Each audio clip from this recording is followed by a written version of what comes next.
What happens when a chiropractic sports physician and a primary care sports medicine physician walk into a bar? We're about to find out. Man, let's go through everything. Let's start off. First off, I want to talk a little bit about who we're cheersing to charity tonight. Yeah, Walden's Puddle. They're located down in Nashville. They take care of injured animals. So we found out about them because my daughter, who's an animal lover, found a hurt bird. This was a couple of years ago, and she was adamant that we had to do something. And so Larissa found Walden's Puddle. They're located in Nashville, and that's what they do. They take in injured animals and they try and rehabilitate them. They have vets on staff, and they don't get any funding, federally or state funding. So it's all they rely totally on people to contribute. So The coolest thing I thought about the charity when I was going through and looking them up after you brought up that that's who you were donating to tonight. The coolest thing I saw was that 92% of the amount donated to them actually goes toward the animals. Where when we look into charities and do an evaluation, if they're spending high percentages towards staffing administrative staff, that's sometimes very disheartening. So very cool that they have less than an 8% that goes to administrative staffing. Our sponsor today, Active Spine and Joint Center, is actually going to match your contribution, and it's great to be able to bring awareness to another Middle Tennessee charity. Active Spine and Joint Center's number one aspect is be your first line of defense against any muscle, joint, nerve, tendon complaint from a conservative approach. So our whole goal at Active Spine and Joint Center is to make sure to keep you out of pain and hopefully stay active through those and back to the things that you love as quickly as possible. Jeff, what are you drinking tonight? this is called a Diet Coke with lime from Sonic. That's my old reliable. Is that the 44 ounce? That's the 44 ounce. Yeah. So that means don't judge me. Don't judge me. I'm judging because we're on borrowed time then, because you got to hit the restroom in like 4 seconds. So that's, I appreciate the size of that. You went with Route 44. Well done. Wish you'd have prepped me that. That's great. But let's get into a couple things. I think the big things that I want to just start out right away with you is I want to get into a couple different aspects. So number one, I think we've known each other now 6 to 8 years that we've been able to collaborate for quite a while. Seen a lot of really, really tough cases that we've been able to get better together that sometimes, they were completely hopeless. And I always think that that's really great when you have a great healthcare community locally, that you can handle things conservatively and do a really great job. And I think that you're just such a crucial part of our triage that it's absolutely great to spend time with you. You're also an expert cyclist. And I think that when we're seeing what's been happening with the virus so much lately is everybody's choosing more activities than they were maybe 6 weeks ago. We're seeing more and more people get out and run or start doing lots of walking. But a lot of people are having backlash from that because they're doing what we see all the time, which is too much too soon. So they're complaining of knees, or they're complaining of lateral hip pain, or sometimes pain down the leg. With those things, I think the thing that we want to start to highlight is we're seeing a lot of people want to talk about cycling, or they're thinking about buying a Peloton, or they're finding some way because maybe they aren't feeling as confident in the gym as we would like to, see them comfortable. So they're trying to find ways to be doing things on their own. And I think there's just so many topics that I really want to dive into and ask you a million questions about because we're seeing that come from so many aspects. So I wanted you to first just talk a little bit about your thoughts on someone who maybe started out as a recreational walker runner, and then now they're deciding that they want to get into cycling. Let's just talk through a few of the different avenues or options. We're seeing a lot of people think that it's a complete one-to-one transition from road cycling to, say, a Peloton. And when we're seeing this type of split, I wanted to get your take on that. Well, first, I think cycling can be intimidating because, number one, it's an investment. I mean, you see these things and they're expensive to get into cycling, and it's not just buying a bike. I mean, there's helmet and there's pedals and there's shoes and then there's gloves and there's the cycling kit or the stuff you wear while you cycle. And I think the biggest thing is I think we need to stress is don't get intimidated by all that stuff. I mean, I remember.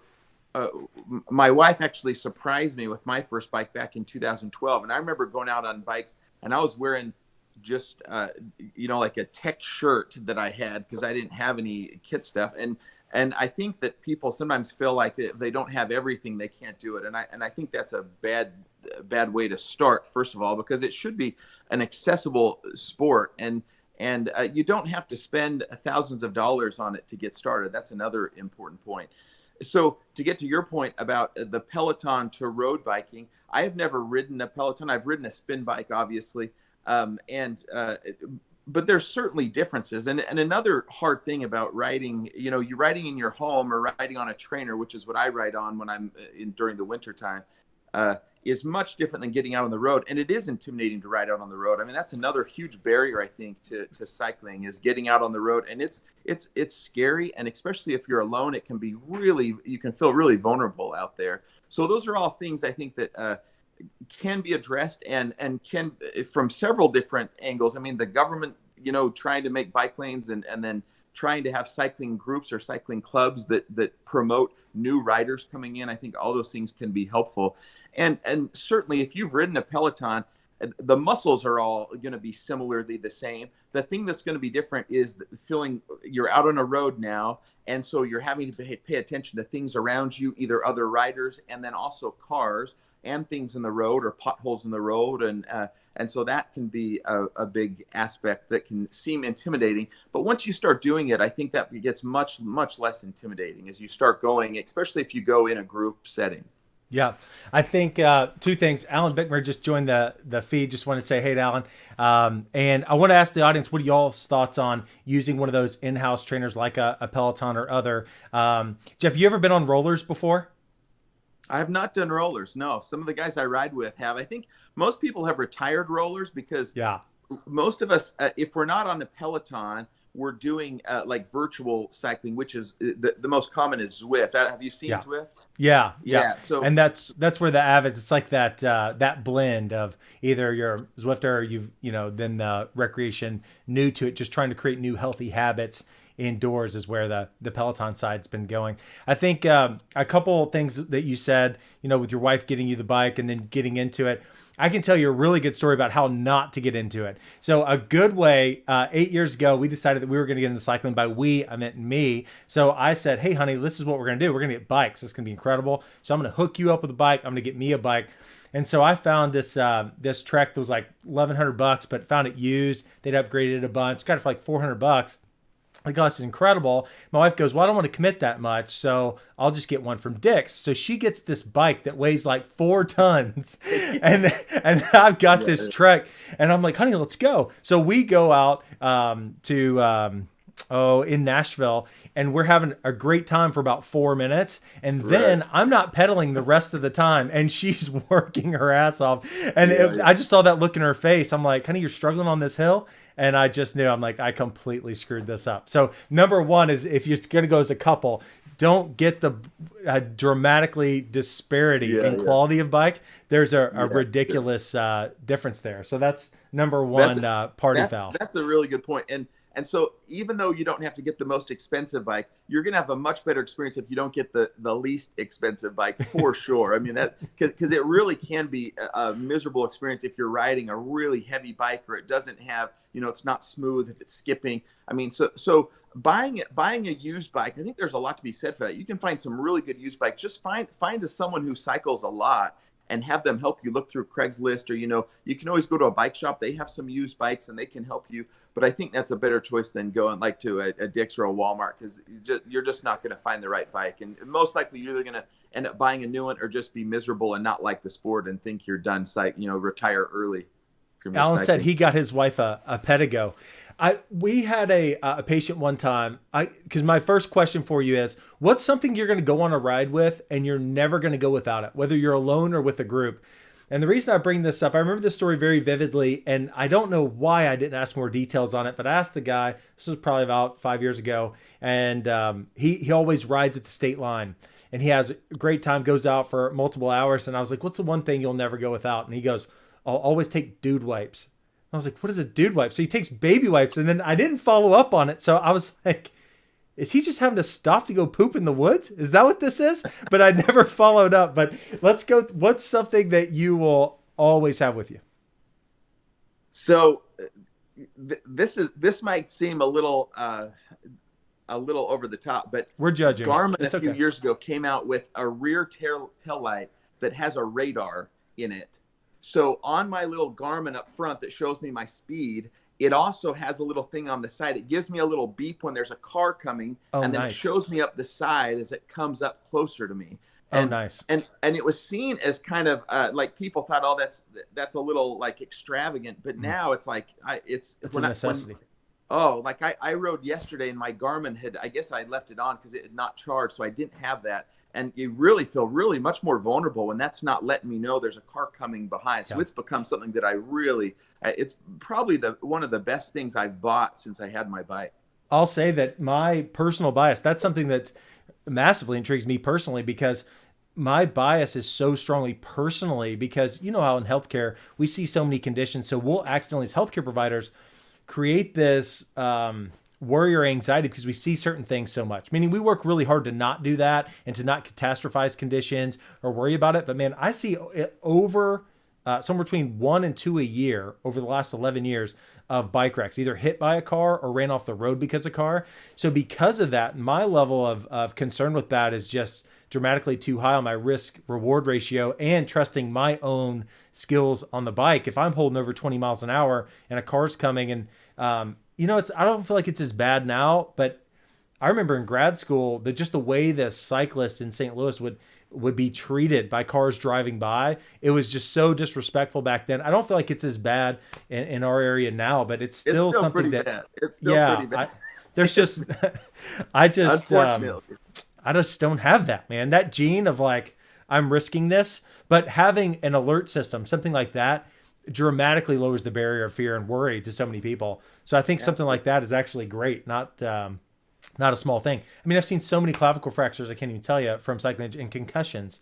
I mean, we've rehabbed, I just can't even tell you. It's so many that we see it, and that's always our biggest concern. If it's not that, it's, the next thing I wanted to go into, I want to talk a little bit about bike fit and your opinions there, because that's been something very interesting to me from the art and the science side of things, because it's almost this blend, right? That you're going to have all these different people that have different levels of flexibility, different mobility, different strength, and then they're going to want to do different things. So for example, something we see all the time is we'll see a high hamstring tendinopathy, or just think tendon pain, because of them cycling or getting a new bike, hammered out some miles, but didn't get it fit properly. These are things that we see all the time. So I wanted you to talk about that and go from there. Yeah. Before we get to that, so the other thing is, I think cycling in a group is another thing that makes it much safer. I mean, when I would say 90% of my rides are with a group now. And when I go out alone, I feel much more vulnerable out there alone than with a group. I mean, when we're riding with 5 or 6 guys, even if it's just 2 or 3 guys, I feel so much safer. And I think it's important too. I wish we had more beginner groups going out. I know Bikers Choice has done some of that in the past. I hope they'll continue that, because I think that's so important to have someone that can guide new riders until they can get comfortable, and then hopefully also be able to form little packs that meet together, and go out. I mean, the Fogbees have a great group that do that, and there's lots of smaller groups like ours that do that at different times. And so I hope that will continue. I think it's important for cyclists especially. Runners is an easy thing to do on your own, and there's lots of groups that do that too. But cycling especially to feel more comfortable with the group. Yeah, Alec in the comments just made the statement asking the question, how do you balance that risk reward? So I just shared the highest level of fear of someone to get out on the road because of the car, and then how do you make that safe and balance that out? It sounds like a group is probably one of the best ways to do that.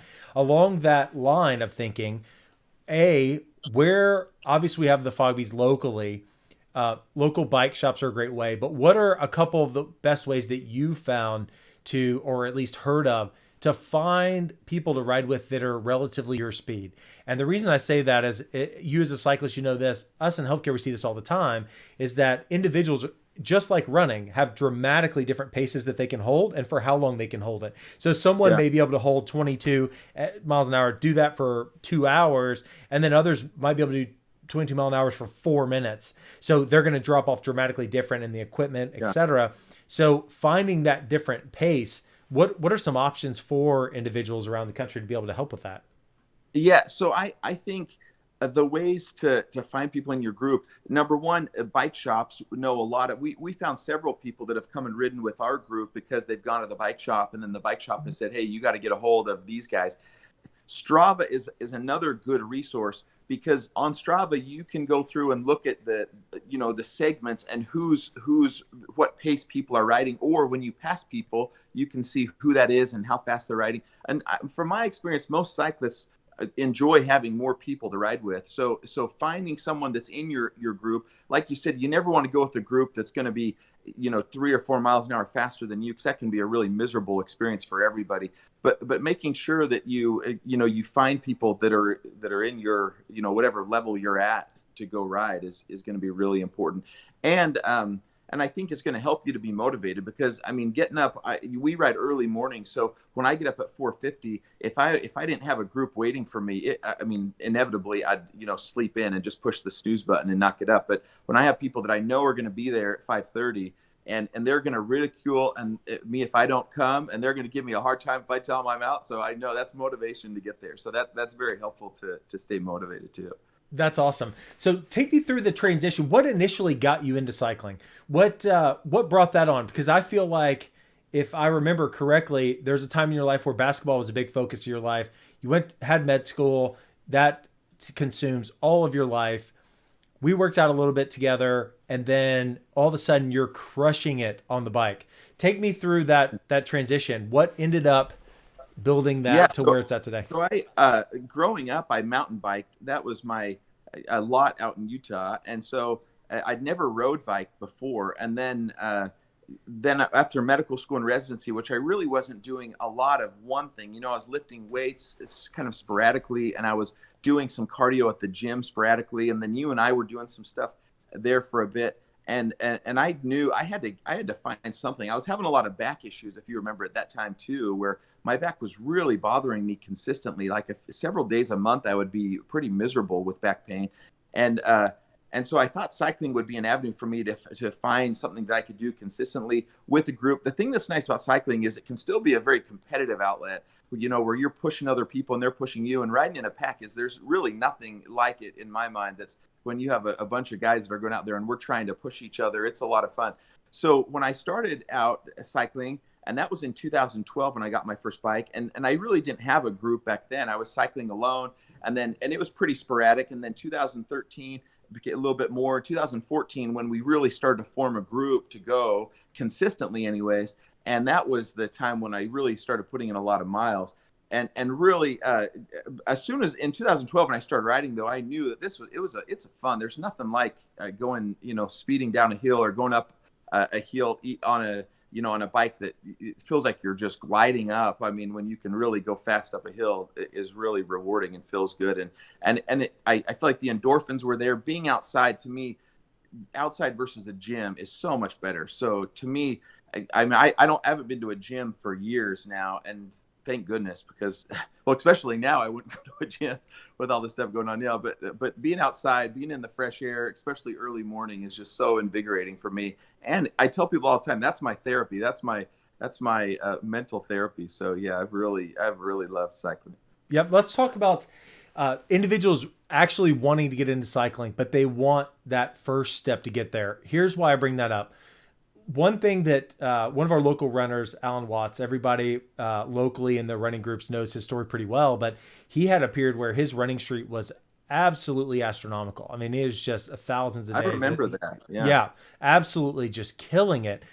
The thing that we see all the time when I talk to patients about getting into something they can do consistently, that they can build a habit around, that they can start doing for themselves so that they can be better in every aspect of their life, because they start putting themselves that time where they can get their heart to stretch a little bit, that they can go push and do something for themselves, is that they always see the great goal. They never see, like in Alan's story, he's told it a million times, but there were months, plural, where it was only walking before he ever did his first jog interval. They don't see the beginning, here's how I got there. They see the I'm holding 23 miles an hour for 2 hours, and they're saying, holy hell, there's no way that's going to happen. So what are the realistic steps, or the ways that somebody said, look, I think I could completely be into this, but there's no way I could hold myself that accountable. What would you say? Oh, I think again, coming back to people to do it with is so important in holding yourself accountable. And you think that you're not motivated, but to me, I look forward to my rides in the morning. I mean, it is not painful to wake up at all when I know that we're going to be riding, because it's just such a good outlet for me. So I think that's the biggest thing. And then starting out, I mean, when I started out cycling, I was cycling. We were living down Indian Lake.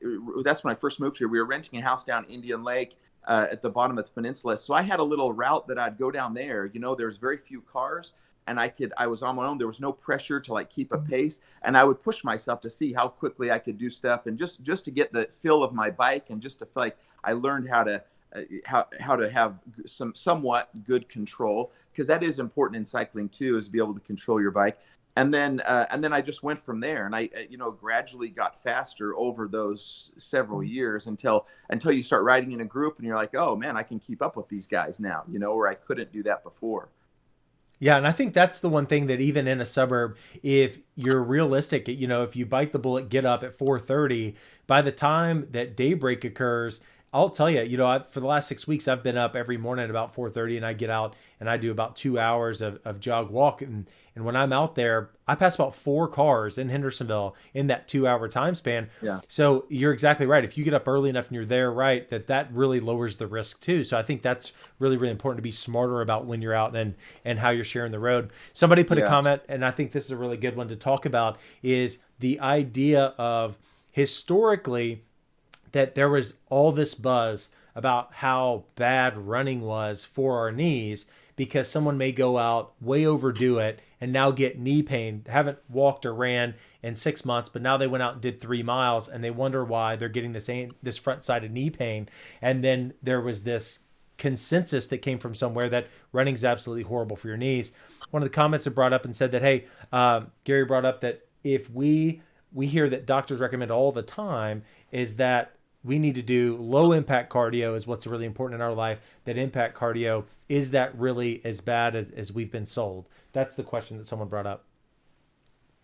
No, that's it. We know pretty absolutely at this point that arthritis is not caused from jogging. Now, I did a podcast a few months ago, and we brought up this conversation too. But we have lots of studies, and Jason, you know this well, that we do not cause arthritis from running. Now, there are people who should not be runners because of their biomechanics, and if you have a lot of extra weight, it might be hard on your body to run, but it doesn't mean you can't run, and it also doesn't mean you're going to ruin your knees by running. So I think that's important. But I mean, so many studies we have now, there's no correlation between how much someone runs and how long they've been running and osteoarthritis development or cartilage wear and tear. So to me, there are people who are prone to osteoarthritis because of their genetics or because they've had an injury earlier in life, like an ACL tear or meniscus tear. And those things can make someone prone to arthritis, and running might be bad for those particular people, not because of running, but because of these other predisposing factors. But I think that's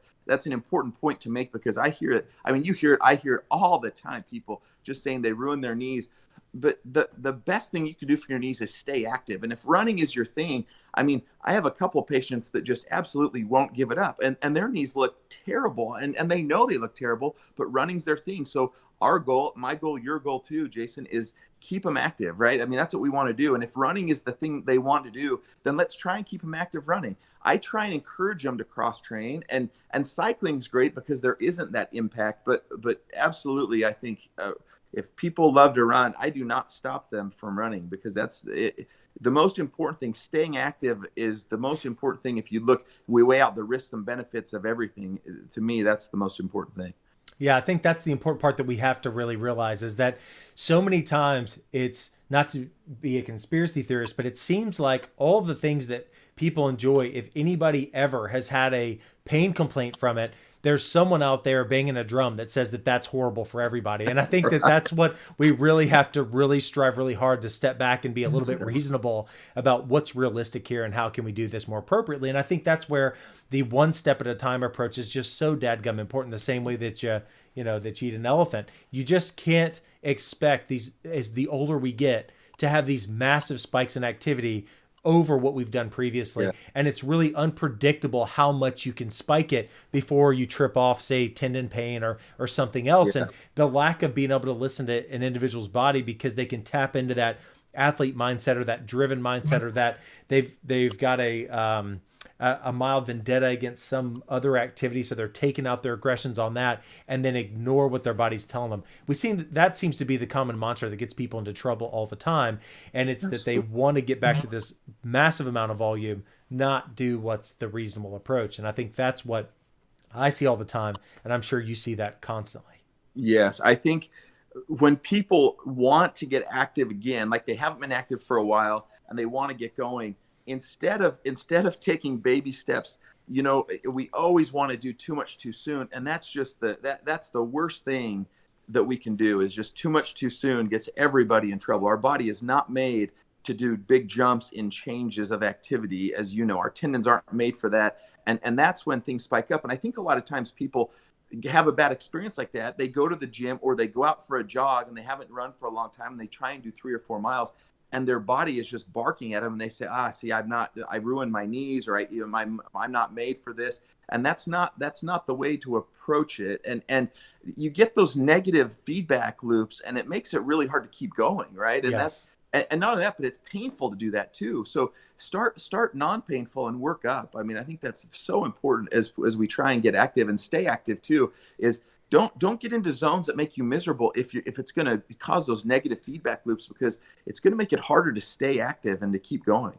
Yep. I think the one thing that I would want to put out there, let's just go back and forth on a few pieces of advice for people just getting to cycling, or doing some other activities.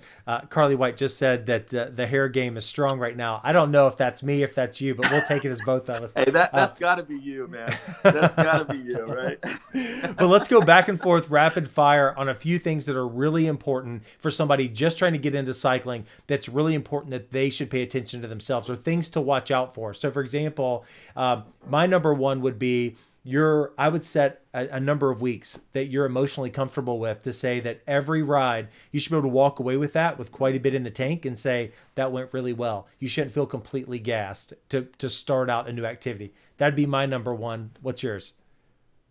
Well, so I think making sure that we have a bike that, alluding to what you said earlier, a bike that fits well and that is appropriate for you to be able to have a good experience. And especially if you're coming from, and Pelotons are great, trainers are great, but if you're deciding to go out on the road, it's so important to make sure your bike's in good working order, because it's going to make your experience so much better. So I think that's probably my number one thing to do before. And then I totally agree with what you said too, is having some goal that's not, we're not going to overreach what we should be doing as we start out. Yeah.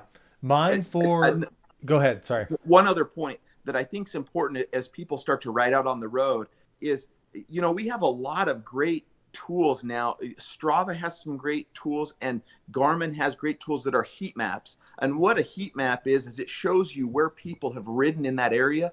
And so look for those routes that are getting the most used in a heat map, because those are going to be roads that are going to be good roads, and usually roads without cars, because you do not want to be on busy roads. That can make cycling so miserable for everybody. I took my wife on a ride one morning, and we ended up turning off of Cage's Bend or Douglas Bend, one of those two, and we had to go down 31 past the on-ramp of 386. And I'm telling you, I have not heard the end of that. It was like 2 years ago, and she still has PTSD from doing that. So stay off of routes like that. You don't want to do that. And I made the mistake with her that morning because we were in a little bit of a rush getting back. But so plan your routes. I think that's so important, to plan a good route. And you can do that. Garmin has that ability to do that. Strava does. And they're quite easy. You put on how many miles you want to do, and you put on which direction you want to go and where you're starting from. And it will give you a few different options. Strava will now, a few different options of routes to do. And it will show you the elevation, and it will show you, and it will try and keep you on roads that are the most ridden roads, which I think is a really good idea. If you don't know, if you don't know the roads well, or if you're trying to, you're in a new area and you want to find a route to do, those are good tools to have, which I think make for a better experience as well. Yeah. The other take home of this whole thing is, don't screw up, and at least triple think before you take your spouse on a bad decision, I think that's the big one. If you're trying to get them into the sport with you, don't screw that up. Triple think, is this the right play before you pull the Absolutely. trigger? Yeah, Yeah, I think that's that really was a important. yeah. I totally messed that up that morning. Let's go through last few things here. Let's just go over biggest injuries you see or most common and easy advice you think that would help counteract that. Let's go back and forth. Other than bike fit, we've used that. So injuries, you're talking cycling or just in Yep, general? cycling.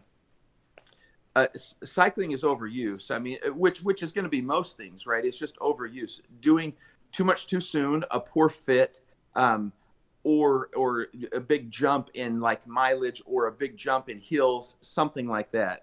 To me, Yeah. The one that I was going to use for Peloton that jumped in my head is that if you're getting into one of those, the big difference between that and road riding is that because you have someone hyping you up to get you excited to go crush it, it's a lot easier to completely ignore what your body's telling you. And all of a sudden yeah, you're doing jumps and you're screaming, you're just living the dream. And then now all of a sudden you're limping 5 minutes later when you get off and not yeah, realizing you completely blew past that because of the excitement endorphins. So I think yeah, that's yeah. my next one. Any others you got? And that's good because Peloton's good to keep you motivated for that reason, but it's also easy to do too much too soon or to do too big of a jump in what you're doing. Yeah. And it's also important with a Peloton to make sure you're fit well too, right? Because Yes. we're going to see, I mean, injuries from not being fit right on a Peloton. So making sure, and I'm sure those come with a guide, but making sure that you're tweaking that to make sure that it's fitting well. Yeah, we've been doing a lot of telehealth this last couple months, which I'm sure you have too. And one of the things that I've had to do several times is be able to help them adjust the Peloton settings because they've noticed all of a sudden they're getting radiating pain down the leg, so they're feeling the sciatic like pain. And turns out they're only noticing it when they're on the Peloton. So we're seeing such an uptick in those things because of the current health state of the country. And when that's the issue, there's really good things there. And then there's the other things where we still need to listen to our body or be able to have the help. So that's been something that I think the telehealth side has been able to help apply more than I even thought it would be. So I thought that's been really cool. Yeah, yeah, that's good. And you said something else there that it slipped my mind. I had another thought, but I can't remember what it was. Take me, let's just finish up. Finishing thoughts here. If you had to give one piece of advice to all cyclists trying to make the jump to get into some kind of racing, whether that's a charity ride or competitively, what would be the number one piece of advice if they've already done the low hanging fruit, been riding for a few months? You got to get used to riding in a group. So the biggest difference going from riding fast alone or even fast with a few riders to racing is riding in a big group at a fast pace and all closed in on each other. It's actually I've only done 3 races and I haven't and I did 3 and I hung them up because I hated feeling that feeling of people all around me. And when you're riding in a group, you're working together. When you're racing, people are wanting to crush you, you know? And so there's a difference when people are moving in and out all around you. And I personally don't like that feeling at all. And that's why one of the reasons is I don't want to wreck and injure myself. I mean, my mental health depends on my ride. So to me, it wasn't worth racing. But if someone wants to race, you just have to get really used to riding in a big group. And so it's important to go on rides in groups where you can get used to having people all around you or at least close to you and still be able to maintain your line and control your bike and be able to shift in a pace line and all those types of things that are important to be able to do in a race setting. And that's the biggest thing for me. The difference between riding in a group ride and riding in a race is the frantic nature of all of it. It's a big change to go from one to the other, but it is Yeah, fun. Some people love it. To me, yeah, I think that's it's great. too risky. I think what's cool is that we've got like your story resonates so well with someone who really wants to be competitive, do really well, but you don't actually have to go all the way to racing to still be competitive in a great group. And then we've also been able to talk about what to do recreationally as far as competitively. So I think that's been really, really great. I think we've covered a lot of ground there. The next thing that next time we have you on, I really want to start getting into specific conditions and body parts and start breaking those down and talking through the different types of management. And I think that's where we can really do a lot of service for the community to be able able to let them know all the great ways to maybe even to self-monitor, self-treat, and then the times when they actually do need some expert advice, whether it's from the strengthening and diagnosis side or if they actually need something more. So I think that's something that'll be really great. Look forward to in the comments any recommendations individuals have to put our priority list together of things to get together on the next show. So Jeff, I just wanted to say cheers to you. Thank you so much. Awesome for the charity. Great to bring some awareness to them. Great to be able to share that and shout that out on the show today. It's been great. Do you have any last closing comments, or are we out of here? The only thing I'd say is, I started saying I had a lot of back pain before, and my back pain I rarely have any issues now. And I really attribute that to my regular cycling. I don't think it's necessarily the cycling, but just my engaging my core for those periods of time regularly has done such a good job to help my back pain. And I always tell my patients that too.